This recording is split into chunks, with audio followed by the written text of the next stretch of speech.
People often measure me by my records. 3,000 hits, 10 gold gloves, 10 seasons of 200 hits. Not bad, huh? Hideo Nomo became the first major leaguer from Japan in my lifetime. My eyes suddenly opened to the idea of challenging myself by going somewhere I never imagined. 野茂さん、ありがとうございました。Today, I am feeling something I thought I would never know again. For the third time, I am a rookie. First, in 1992, after the Oryx Blue Wave drafted me out of high school. Then, in 2001, I became a rookie again at 27, when the Seattle Mariners signed me. As I look over here now and see men like Rod Carew, George Brett, and Tony La Russa, I realize I'm a rookie again. Thank you for welcoming me so warmly into your great team.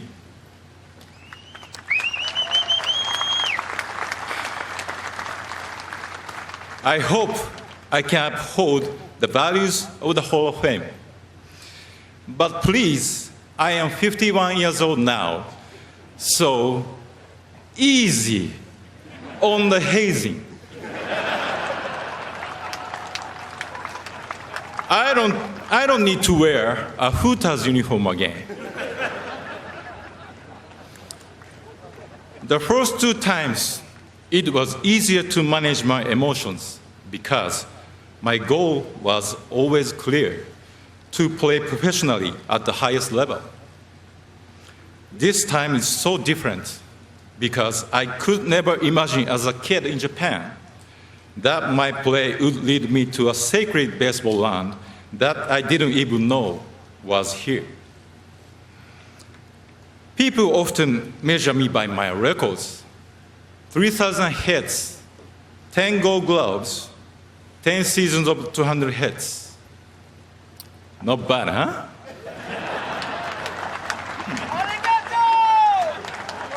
But the truth is, without baseball, you would say, this guy is such a dumbass.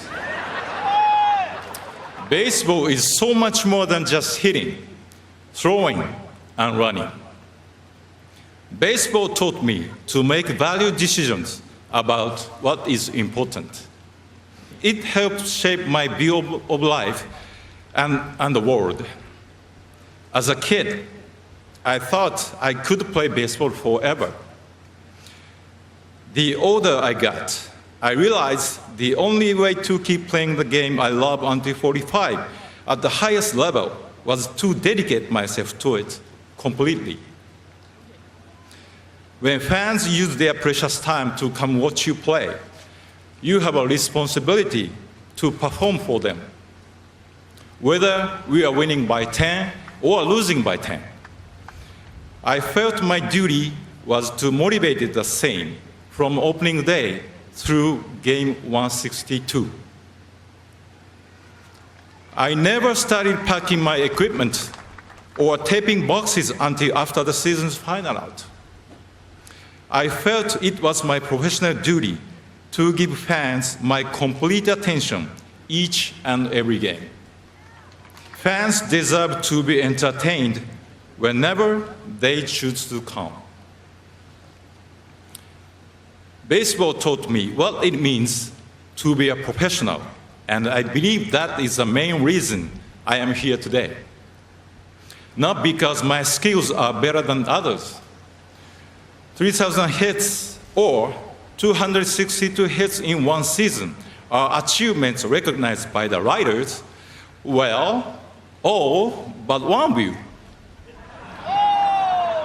And by the way, the offer for that writer to have dinner at my home has now expired. I could not have achieved the numbers the writers recognized me for without paying attention to the many small details every single day, consistently for all 19 seasons. I personally cared for my equipment each day because I never wanted to risk a fielding error due to a loose string on my glove or a slip on the base pass because I didn't clean my spikes. Beyond the regular season, I had a serious routine in the off-season too. When I showed up at the camp each spring, my arm was already in shape, waiting for Mariners broadcaster Rick Ritz to say, "Holy smoke! A laser beam strike from Ichiro!" If you consistently do the little things, there's no limit what you can achieve. Look at me. I'm 5'11" and 170 pounds. When I came to America, many people said I was too skinny to compete with bigger major leaguers. The first time I ran out on the field, I was in awe of the competition. But I knew if I stuck to my beliefs about preparation, I could overcome the doubts, even my own. I have been asked, what's the best thing you can do for your team? My answer is taking responsibility for yourself. Being responsible for yourself means answering to yourself. When you go home at night and wonder why you didn't get a hit or you didn't make a catch, the honest answer is not because a great pitcher beat you or a tough sun was in your eyes. It's because there was something you could have done better. By taking responsibility for yourself, you support your teammates and you don't cheat the fans.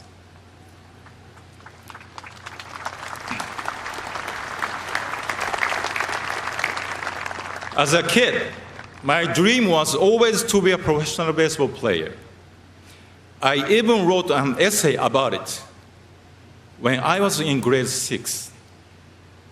If I could rewrite that essay today with what I know now, I would use the word goal instead of dream.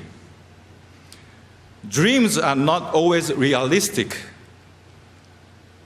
but goals can be possible if you think deeply about how to reach them. Dreaming is fun, but goals are difficult and challenging. It's not enough to say, I want to do something. If you are serious about it, you must think critically about what is necessary to achieve it. I wrote that daily practice and preparation were important to become a professional player. As I continued to set my goals, I also came to understand that consistency would be the foundation to achievement. I encourage young players to dream and dream big, but also to understand the difference between a dream and a goal. In order to make your dream your goal, you must be honest in thinking about what is important to achieve it. In that essay, I wrote that I dreamed of playing for my hometown, Chunichi Dragons. I knew nothing about American baseball then. I simply loved baseball and wanted to play it wherever I could at the highest level for the rest of my life. I achieved the first part of my goal when Oryx drafted me. I won the batting title in my first full year and each year after that when I played in Japan. From the outside, it may have seemed like everything was smooth and I should have no worries. However, inside, I was struggling to understand why I was making results. I was searching for something that I could not find. In the middle of my internal struggle, something historic happened. Hideo Nomo became the first major leaguer from Japan in my lifetime. His success inspired many, including me. Thanks to him, MLB was always in the news in Japan, and MLB games were broadcast on TV because of Hideo Nomo's courage. My eyes suddenly opened to the idea of challenging myself by going somewhere I never imagined. 野茂さん、ありがとうございました。I think you can imagine there was much doubt when I decided to try becoming the first position player from Japan in MLB. But it was more than just doubt. There was criticism and negativity. Someone even said to me, "Don't embarrass the nation." The person who supported me the most was my wife, Yumiko. It would only be natural if she had doubts too, but she never made me feel them. All of her energy was focused on supporting and encouraging me. For 19 seasons in Seattle, New York, and Miami, she made sure that our home was always happy and positive. I tried to be consistent as a player, but she's the most consistent teammate I ever had. Shortly after I retired, Yumiko and I had a date night. We did something we had never been able to do while I was a player. We sat in the stands and enjoyed a Mariners game together. We did it the American way by eating hot dogs. Of all the experiences baseball has given me, enjoying a hot dog at a game with the person most responsible for helping me reach this moment is the most special. Going into America's Baseball Hall of Fame was never my goal. I didn't even know there was one until I visited Cooperstown for the first time in 2001. But being here today sure feels like a fantastic dream. Thank you.